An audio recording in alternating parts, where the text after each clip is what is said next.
radio.com, broadcasting from the Bishop West Real Estate Mobile Tower right here in beautiful Northport, Florida. I thought I would set up outside today. I'm waiting on my guest to come on today, Jamie from C.A.R.E. And while that was happening, I thought I would show you the outside because we do have the eclipse happening currently. And I thought I would at least sit outside, do the show in a nice setting with a good backdrop. My son is actually up in Akron, which is the center of the eclipse. So they're actually in the backyard with a cookout right now, waiting for total darkness during the day. And I know that he's excited about that because he called me when he was out shopping and looking for different items. We do have some really exciting shows coming up. We've got the Bobcat Blitz tomorrow night.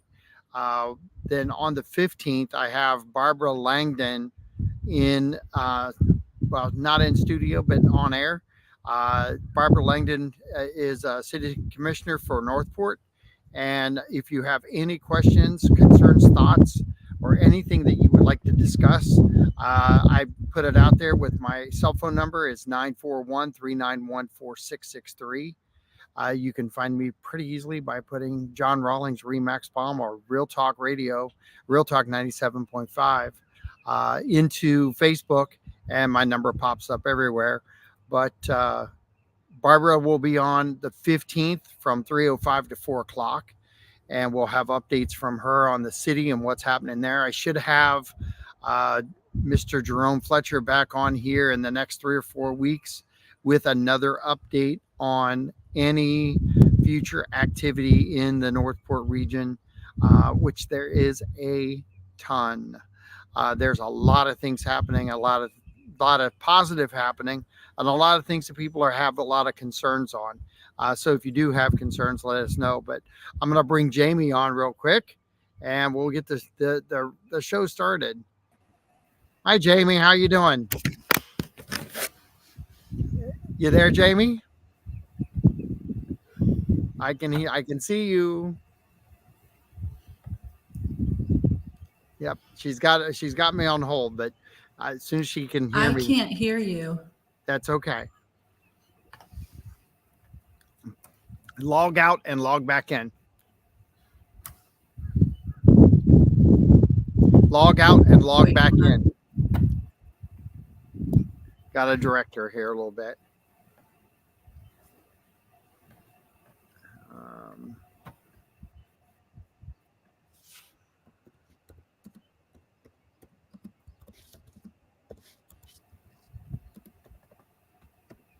Can you hear me? Yep. I can't hear you.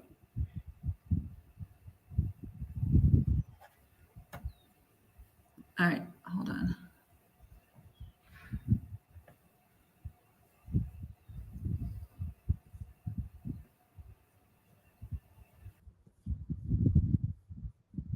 I think she's logging back out and logging back in. Sorry about that. I had to reconnect with her there. But the exciting parts of entertainment is electronics, and sometimes they work, sometimes they don't. But we're adjusting as we go. They've got some special events coming up. We've got a lot of things happening with C.A.R.E. And of course, like everywhere else, they are short-staffed, and they're trying to adjust and make things work and make things happen. So hopefully we can get her added in. And Jamie, are you there? Hello? You there? I still can't hear you. Wow. What is happening? My volume's all the way up. Let me see if I can get her via phone.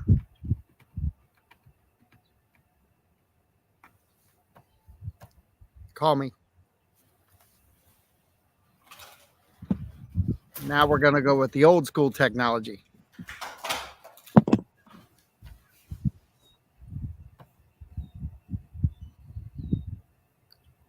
Can you call here? Nope.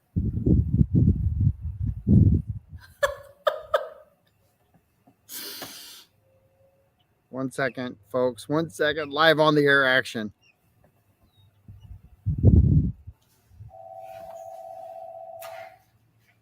Karen, this is Jamie. Can I help you? Hey, Jamie, you're live on the air. Yay! All right, I'm gonna put you on speaker. Hold on. All right. Okay, can you hear me? I can hear you. I'm so sorry. I don't know why you can't on my computer. Well, we're going to do a little bit of an adjustment because I've got to take the double sound out.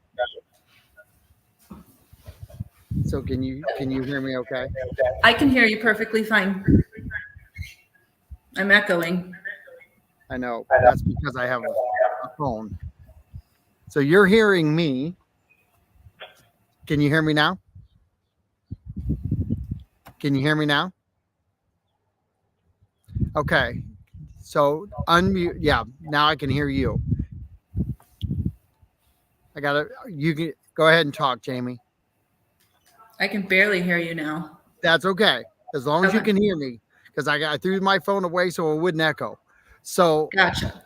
Give me some updates on what's happening at C.A.R.E. Well, besides technology. I was gonna say, clearly our technology needs some assistance. So this month is Sexual Assault Awareness Month. The month of April is Sexual Assault Awareness. So we have a lot of things going on this month to kind of bring awareness to sexual assault survivors and to bring awareness about C.A.R.E. for those that don't know that we exist. So I'm going to rattle off some dates for you. So this week, April 11th, we have the Quarter Frenzy. It's a charity event put on at the 2421 in Port Charlotte. 6 p.m. April 11th, this Thursday. All proceeds go to C.A.R.E. It's a fun event. Bring quarters. Anybody can attend. You bid on really cool baskets and prizes that people have put together. And there's food. There's booths that you can go around and buy items and things like that and learn about different vendors and things like that in Charlotte County. So it's a really cool event. We do it every year. And we're excited about it this year too. On February 24th, this is a big day. It is National Wear Denim Day in support of domestic violence survivors. It is our yearly Sexual Assault Awareness Month luncheon at the Isles Yacht Club in Punta Gorda. Okay. So we're expecting people to all be wearing denim when they attend this luncheon. But we're asking for a $20 donation. There is no cost. You don't have to register to go, but we are asking for donations to attend the luncheon. We have a speaker who is a sexual assault survivor, has done a lot in the world of sexual assault and helping victims. And so she will be speaking about her story and kind of where that's led her. So that will be a very interesting part of the day. And then April 27th is Saturday. We have our Sexual Assault Awareness Walk, which we have every year. It's at the Larry Taylor Kiwanis Park in Port Charlotte. It starts at 8 a.m. You don't have to register for that. You can just show up. It is put on by the Sexual Assault Response Team of Charlotte County. So the Health Department, Charlotte County Sheriff's Office, Punta Gorda Police Department, the hospital, state attorney's office are all part of the SART team. So they will be there to represent as well, giving out information. We are asking for donations for that, not of money, but for t-shirts, new t-shirts, leggings, sports bras, socks, all of things that we can put into our hospital response bags to take to survivors when we get called out to go meet somebody at the hospital. So we are looking for donations to fill those bags for our survivors. And then I think that's it for right now. Those are all of our sexual assault awareness events. Let's go back to the importance of the bags for a minute. Can you explain why that's important for the community to wrap their arms around that and support that drive? Absolutely. So when So when there is a person who is taken to the hospital, whether they take themselves, they call, or they are transferred by ambulance, the hospitals in Charlotte County, if they state that they are a victim of domestic violence or sexual assault or any violent major crime, the hospital is to contact C.A.R.E, and then we dispatch a hospital advocate, hospital response advocate, to go out, sit with them, advocate for them, kind of walk them through what a forensic exam is going to be there just for that extra support, and provide information to them. And in that process, there's the situation where if they were assaulted, then their clothes are often taken for evidence. If the police are there and there's a police report filed, their clothes will be taken into evidence. And so instead of having them walk out to leave in a hospital gown, we provide that bag, which has toiletries, sweatpants, leggings, t-shirts, sports bras, socks, flip-flops, a blanket. So anything just that they can feel like a human and not be walking out of the hospital in a gown. So we want to be sure that we provide that comfort for them and provide them with those things while we're there, supporting them through that process. It sort of gets away from the victim mentality twice, correct? Because What? I'm sorry. It gets away from the victim mentality twice Absolutely. when they have something to put on. Absolutely. Kind of gets them. There's a mental side of things that you guys are dealing with a victim in that situation, and getting them back to normal is usually a good thing, right? Yeah. So there's, everybody handles their trauma a little bit differently. So we want to make sure that we are, number one, just there to support them, whatever that looks like. We are there to support them. We are not there to, worry about the police or worry about the doctors or anything like that. Our sole focus is this survivor and providing them whatever support that they need in that moment. Just trying to make it a little less scary, a little less sterile, a little less, intrusive. Well, and that's a tough gig right there, because when you're going through this with the police department, it's already intrusive. And to try to flip it to the other side and get the person to feel normal again, that's where the community kind of can wrap their hands around this and support this opportunity to feel like, one, they're given to a great cause, and two, they're making a huge difference with the impact, and it doesn't have to be a massive amount of money. Right. One of those one bag, kind of put a number on one of those bags. Is it like $25 worth of stuff? No, I wouldn't even say it's that, because we get, our community is wonderful to us, and they are a great support, and we are always indebted to that.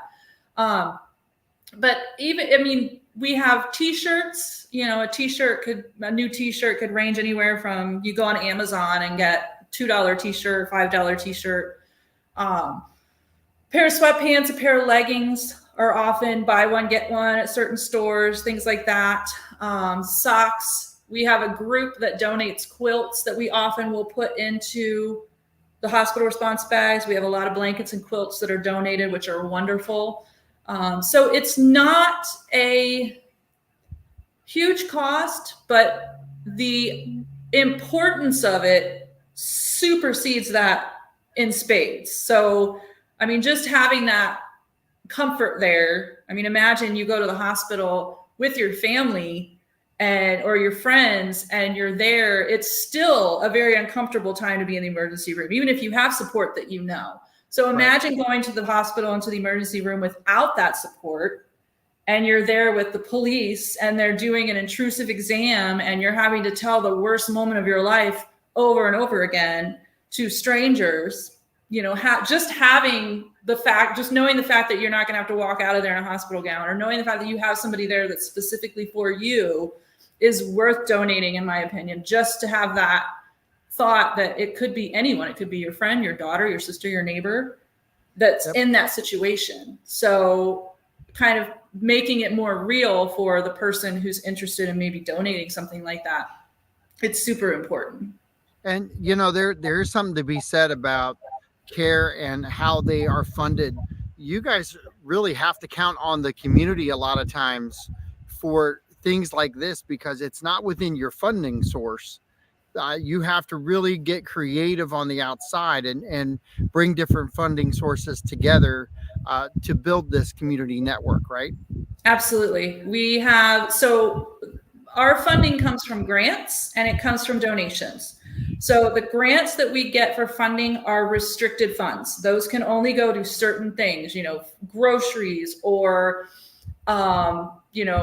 transportation, repairs, things like that. Those are restricted. We cannot deviate from that. So the donations are what we call unrestricted funds. We can use that for whatever we want. And that goes right back to the survivors. So we can do things that they need. Maybe they need gas. Maybe they need, maybe shelter's full and they need a couple nights in a hotel. Or maybe, they're starting a new job and they need a whole new wardrobe. Or they need, a couple suits. Or they need a car seat and new furniture or used furniture for their apartment, things like that. We can assist them with based on donations and things like that to get them on their feet once they leave shelter.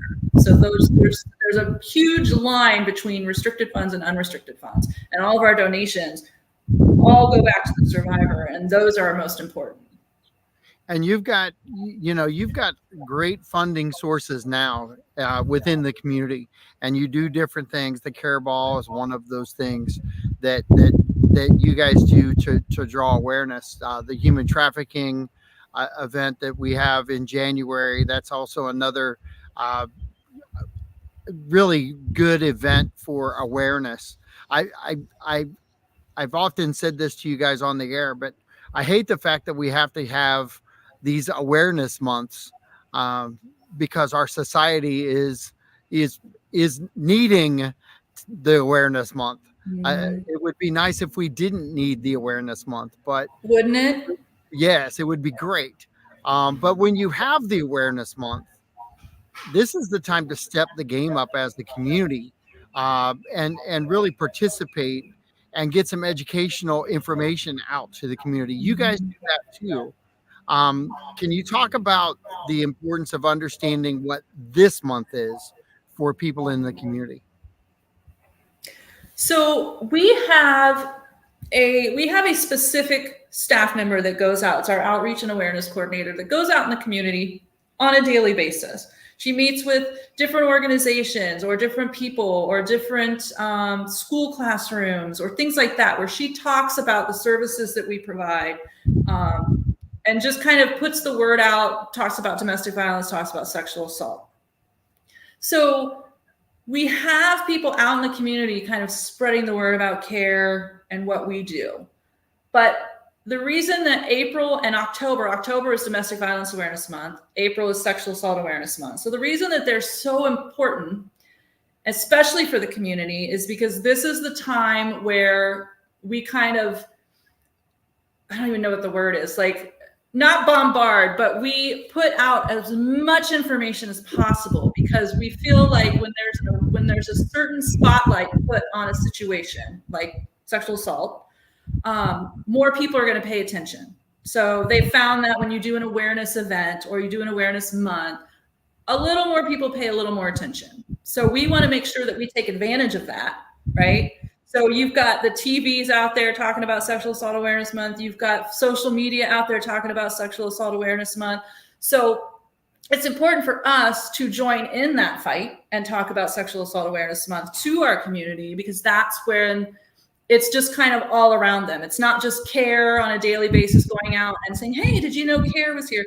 But it's a nationwide strategy. It's a nationwide event. It's a nationwide awareness of trying to get people to understand sexual assault, what it is, and where they can go for assistance. So we want to make sure that we're getting all of that out to the community and posting as much as possible and telling people as much as possible and getting events out there as much as possible. And this is not an easy task for you guys. even though you have these specific dates that you target, there's a lot that happens over a month at C.A.R.E. You're just not focused in on one item. You guys are multifaceted when it comes to what you do for the community and community members. You've got strong relationships with the police department that you work with. You've got strong relationship with different church organizations that are out there. It's just not one sided. So you're really not taking just this month and saying, all right, we're going to shut everything else down and we're just going to focus on this. You're still multitasking out there with everything else along with this. And there's something to be said about what happens at C.A.R.E. inside the building. What is your normal day?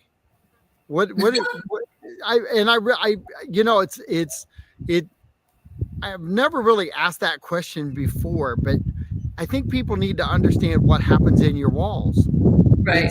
To really get a good grip on what you guys go through every day, the grind. So the goal of C.A.R.E. is to have we want to try to have somebody out in the community that could potentially, anywhere they could potentially come in contact with a survivor of domestic violence, sexual assault, or any major violent crime, right? So we have an advocate at the Charlotte County Sheriff's Office. We have an advocate at DCF. We have an advocate at the state attorney's office.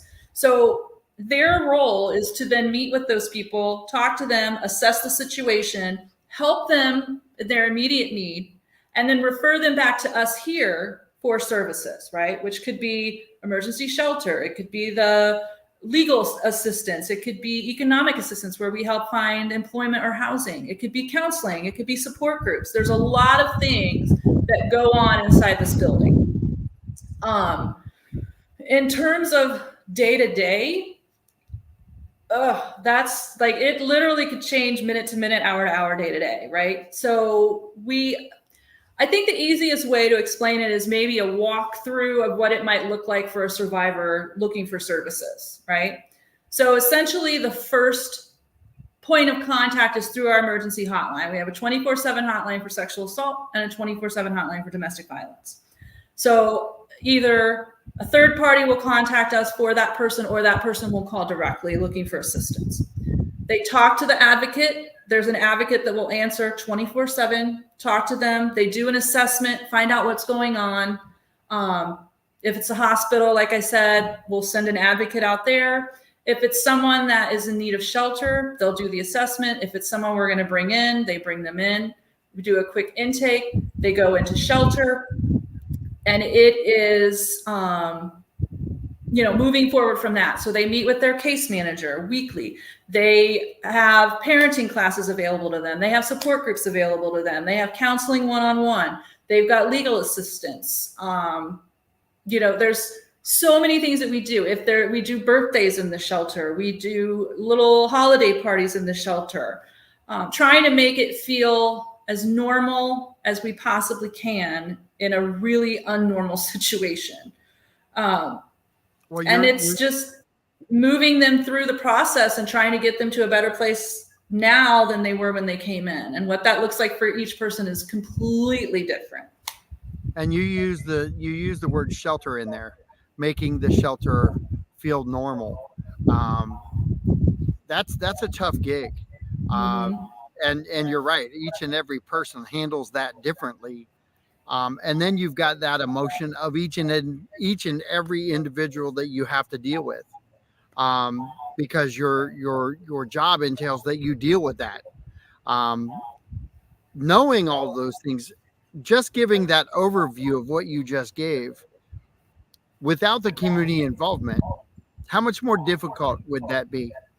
It'd be almost impossible.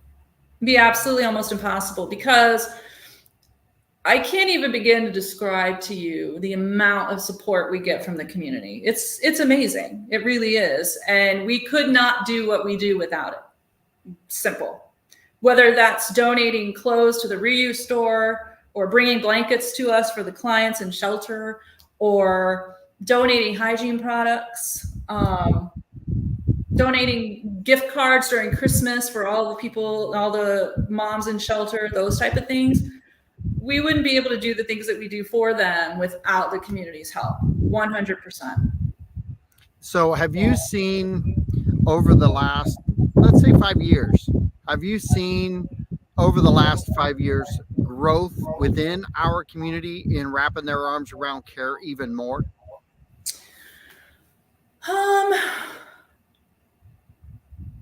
I'm trying to think. I've been here 8, so I'm trying to think back in terms of like progression. I would say yeah, for sure. So let's I think go back. it's just a matter of the more people. Obviously, Southwest Florida is growing, right, population wise. Yep. So we've got more people learning about CARE. But yeah, I think that it's just a matter of, we get a lot of people like, I didn't even know CARE was here, and then they're excited to hear about it, and then they want to help and they want to donate. So I think that that's gotten definitely more prominent each year for sure. Do you think because we've become more of a melting pot for the country, Florida as a whole has a lot of people moving here from other places, being that melting pot, do you feel like that growth has also opened pathways and doorways? I definitely do, because we get, what I hear a lot, my personally, is where I'm from, I used to volunteer at the women's shelter, or where I'm from, I worked part-time at the domestic violence center. You know, like because people are all transplants coming from other places, there's more options and more opportunity for them to have worked in this field or have donated before to other women's shelters, so that they want to continue doing that. So I hear that a lot, which is great. Well, that's the bonuses right now for us, is that we do get a lot of that positive feedback. And when you have events like we're having this month, let's go back to human trafficking in January. That's fresh off the presses too. Do you see an influx of involvement after those types of events? Definitely do. I think that it's a matter of getting the word out. I've found that when you do an event in Charlotte County, you have, like, generally we'll get an influx of people coming, but then we also get an influx of people after the fact that are like, I didn't know anything about it. I totally would have came if I would have known. So it's always that struggle of trying to get the word out. And then we have other people that just kind of show up because they heard about it from someone. Right. So there's that pull all the time, but I think it's helping either way you would look at it, but we're trying to get the word out there more. Well, and you know, the ironic thing is I bring this up a lot in Northport, but I want to include the really the Venice, the Inglewood, Charlotte County as a whole, Punta Gorda, Northport. This whole region kind of suffers from the media outlet. We don't have a TV station that focuses in on us. So when we have an opportunity to have a national day like we have, or national month like we do, that really we have to exploit that and really drive that message out into our community at a whole different rate than other communities do, because of the support they have within the media realm. We do have some radio that gives us local coverage, but we really don't have that televised local coverage. Do you find that to be a challenge? I do, because a lot of times, you're right, we don't have like a local Charlotte station, right? We've got the several that are in Lee County. So, like, for example, if something happens, if there's a domestic violence incident or there's a sexual assault that's in the media, they generally will reach out to one of the centers. And so I think that's important that they do that, and getting some feedback and kind of understanding the situation. But we're always kind of the outlier in that, because we don't really have anybody local that's, wanting to come and talk about sexual assault with us or talk about domestic violence with us. So, and not to say they wouldn't, but we just don't have that access. Well, and I think one of the key factors for people to realize is that because we don't have that, It doesn't get highlighted a lot, but it doesn't mean it doesn't happen. Correct. And it doesn't mean it doesn't happen at a high volume, or at least a higher volume. It's still there. It's still embedded in our community. Um, Unfortunately, all of the communities I just named, we make the news when we really don't want to. And it's not typically for and I hate to say this, and it may come out incorrectly, but it may, for the normal everyday occurrence, we don't get the spotlight coverage. Domestic violence, things like that. That's it. I hate to say it's daily occurrence, but it's not. Gosh, I hate to use the word special, because it's not special, but it's not a highlighted. It's not a highlighted event like a kidnapping, okay, or something like along those Right. lines. It takes a murder suicide for them to broadcast about domestic And violence. I say these things only because for 5 years we've been talking about domestic violence, rape and prevention, human trafficking. We do all these things and we highlight them here. And I think sometimes giving people just a wake up call that just because you don't hear it doesn't mean there's not a need for you to support it or to give back. Well, the number of sexual assaults that go unreported is in the high 60 to low 70%. So imagine, if all of these were reported and all of them had, were prosecuted and all of these things happened, like imagine the amount of knowledge and information people would have in the community. But they don't report because there's been a lot of negative reactions to that, right? So people are scared to do that, rightfully so. So it's a catch-22, you know what I mean? We want them to report, we want them to, be able to have that closure and that justice and all of that comes along with reporting it and getting prosecuted. But because of things that have happened pretty continually, not necessarily this county, but just nationwide, it's a scary thing because you don't know if someone's going to believe you. You don't know if it's going to be a he said, she said situation. You don't know what the police are going to say. So there's a lot of fear that comes into that and reporting it. So the numbers are low. That means people don't talk about it. There's no big report about how many sexual assault cases were prosecuted. So people just don't talk about it. And so when you don't talk about it, people just assume it's not happening. And that is definitely not true. Well, we all go about our business every day and we talk about our jobs. We talk about, what we're doing in the future with our jobs. What's it like to be in your position where your job to talk about things a lot of times it has to be taken in like on a negative tone a lot of times. And I don't mean to come across this way, but people who work at C.A.R.E, they live the life of C.A.R.E. They're entrenched into what the mission is, and a lot of times that doesn't come out as a positive. How do you guys turn it into a positive message? I think that differs for a lot of people. Everybody kind of is their own personality in terms of that. But it's hard because you feel like sometimes if you start talking about sexual assault or, like when the Me Too movement and all of that was out, like there were people that were just like, I don't want to talk about it, or, oh, here comes women's liberation, that whole thing. And then they think you're anti-man. And there's a lot of stigma that goes around with talking about sexual assault, sexual harassment, all of that. So for us as staff, our mission is our mission. We are here to provide services for sexual assault survivors and domestic violence survivors and any violent major crime of Charlotte County. And that is what we do. No matter race, rhyme, religion, none of that. We are here to provide services. So anybody that has issue with that or anybody that doesn't want to hear what we're saying or listen to the things that we do, that's fine. That's their choice. But we're going to continue to do what we do because we believe in the mission.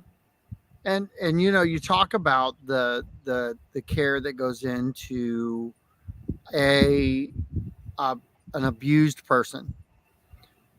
I'm going to step back for a minute and ask, what's it like to be in your position, and how do you guys deal with what you face on a multi level? Because you're not just dealing with a one case a year. You're seeing multi cases out there, and you guys are having to deal with that and handle that on your own. And I ask this only because my background as a level 1 trauma worker, when I worked in ICU, we had our own outlets on how we dealt with all the trauma that we saw, not just to the patient, but to the family. So there are ways of dealing with this that I think people need to understand, that you guys, I'm going to say this to you, Jamie, you guys are human too. And I think it's important for people to understand that human side of what you guys deal with as a caregiver, and as a community leader in this, and I bad industry, but an industry of its own. But we have to have that support in the industry. So what do you guys use as your tools to kind of uplift yourselves? So I am a big believer in self-care, right? You have to have something that you do, regardless of whatever your job is, whether you're a teacher or you're a social worker or you're a construction worker, whatever it is, you have to take care of yourself first and foremost. Yep. You have to. So we provide a lot of training. We have a lot of domestic violence training, a lot of sexual assault training. We do training on self-care. We do a lot of things to kind of inform and educate our staff on things that they need to know. We do a lot of debriefing. If somebody has an appointment with a client and they need to talk about it, or they want to debrief, we'll close the door, we'll talk, we'll figure, we'll walk through it, just to kind of, because just getting it out is therapeutic for some people. Right. And not holding it in and taking that home with you. So we want to make sure that we are here to provide that support for our staff as well. We will also do staff event days. So we'll bring volunteers in to cover the hotline, and we'll go bowling, or we'll, have some food brought in, and we'll have like a little party in the conference room just to kind of get away, and, we'll play a game or something. So we try to do as much as we can with what we have. So, and we are limited, but I love the staff. The staff all get along. It's a little family here. So we try to take care of them as best as we can, but we make sure that they are taking care of themselves. We constantly are on them about that. Take care of yourself.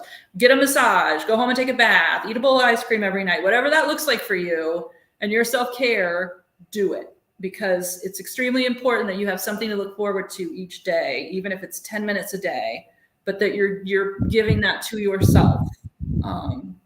So we want to make sure that we're practicing what we're preaching, and we're doing it too. So, and I love the fact that you said practice what we're preaching, because you guys literally are preaching it. And it's also good for the community members to understand that you're holding yourself to the same standard. You're one, giving, but you're also having to take care of yourself, and that is a true focal point of a caregiver. And there is such a thing as burnout. absolutely. And in all these industries, in the healthcare, burnout comes at I think, a lightning speed sometimes. I think that people don't see it coming, and then it hits, and then they wonder what happened. But I hate to say it, but that's similar to the domestic violence side of it. Sometimes it just, you're going through life and it's okay, and then it just starts happening. That doesn't mean it's normal. And, Correct. I'm starting to add these layers to this conversation, but people need to understand that all these things that we're talking about, they all work hand in glove.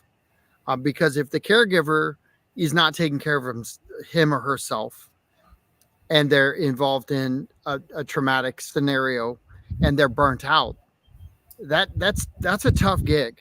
That no Mm-hmm. matter how you look at it, and without good volunteers, without good supporting members of our community, without all these factors, I think that layering of the cake, really the community needs to understand their role, and understanding the value that a bag of t-shirts, a bag of socks, some hygiene.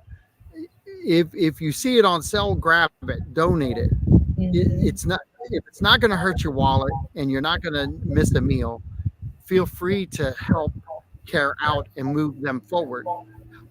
Because you're just not moving one or two people forward. Sometimes you're moving a whole family forward.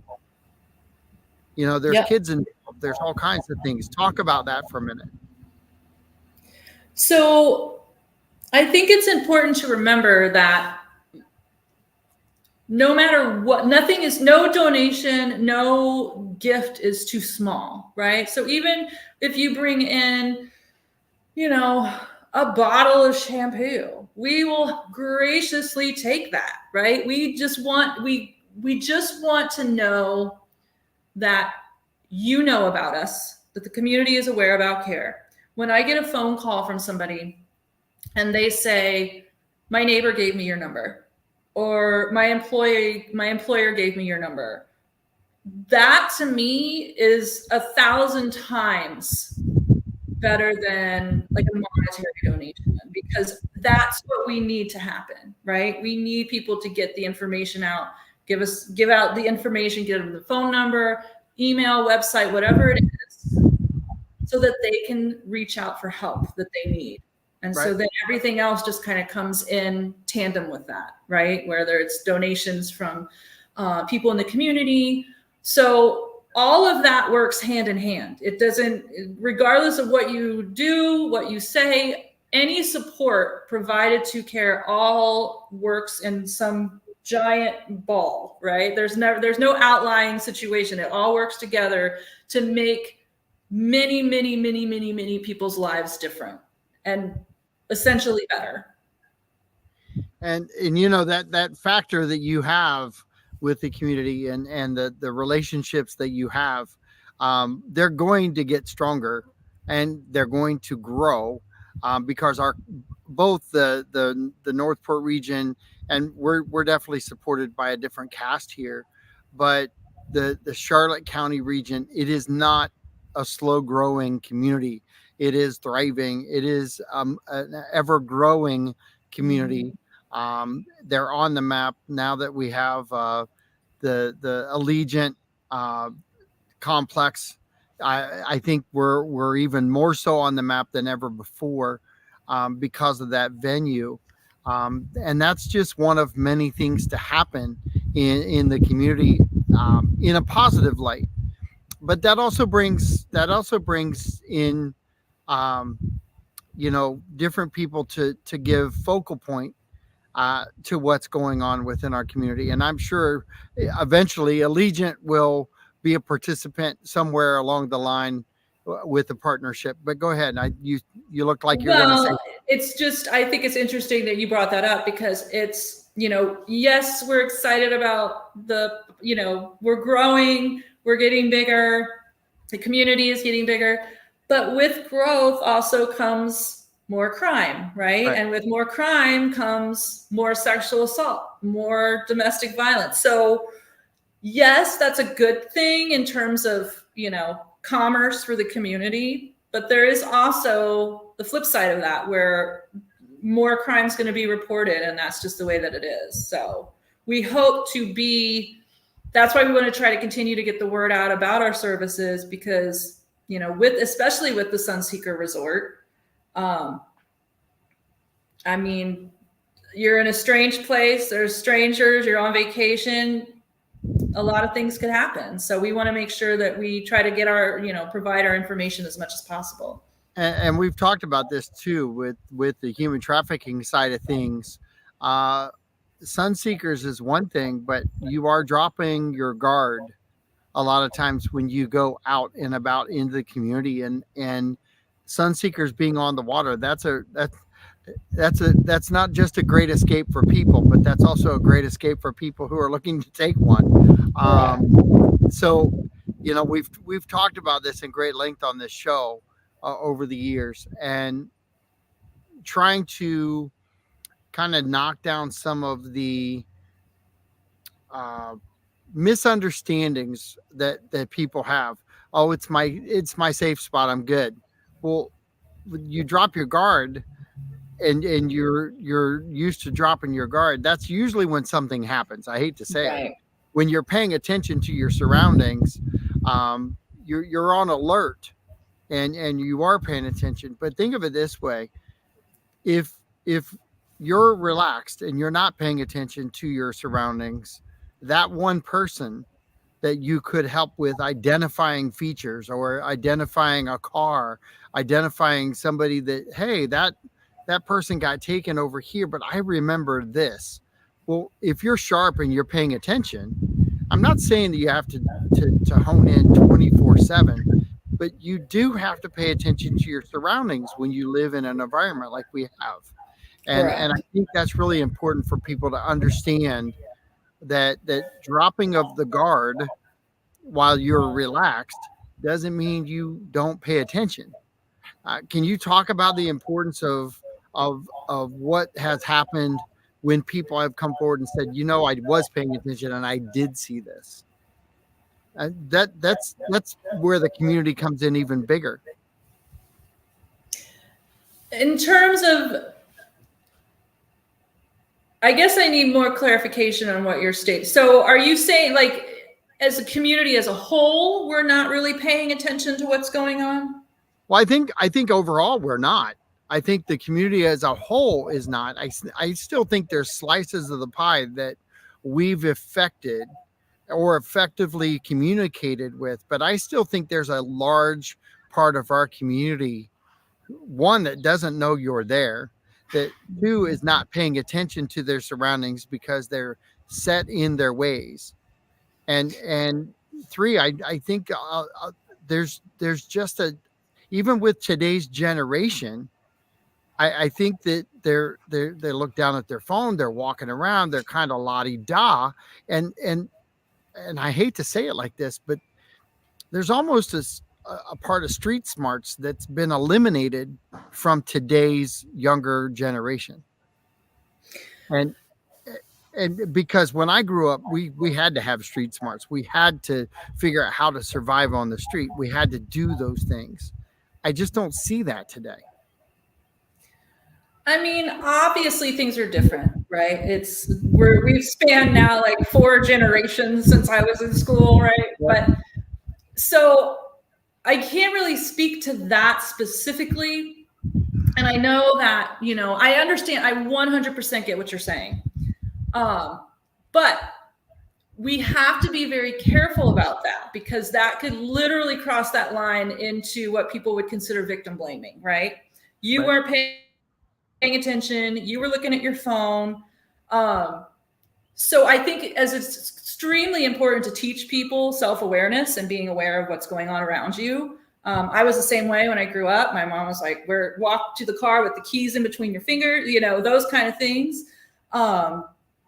So I think it's important to do that. We've talked about doing a self-defense class, specifically, C.A.R.E sponsoring a self-defense class.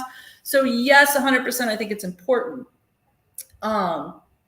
But we have to be very careful, because that could literally teeter on the side of victim blaming. And so it's important of how we would express that, and what the reason is that we're doing it. And obviously it's to keep people safe, providing that awareness for people that are interested in taking that class. Isn't it ironic that you could take this topic too far? Yeah.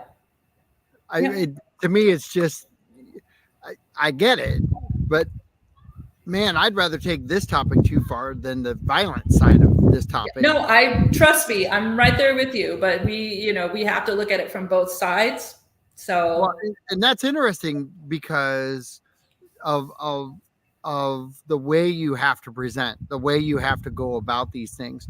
And we only have 1 minute left, but I want to thank you for on short notice coming on.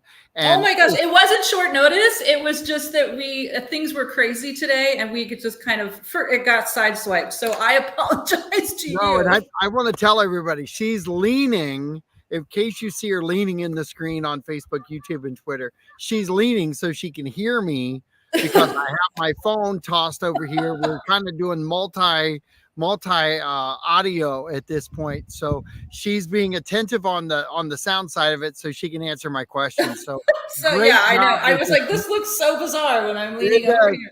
So I really appreciate you doing it. It was a great show. I really appreciate you taking time out of your day. I appreciate you always letting us come on. You are so supportive of us. Thank you for letting me talk about the events. I love your questions. And your support is fantastic. So thank you for that. You're very welcome. You guys are always welcome on the show. Anything you guys need, you know that I'm here. So we will talk to you guys soon. Okay. All right. Sounds good. Have a good day. Thanks. You too. This is John Rawlings with Real Talk Radio 97.5 FM saying thanks and have a great day. We'll talk to you soon. Bye-bye now.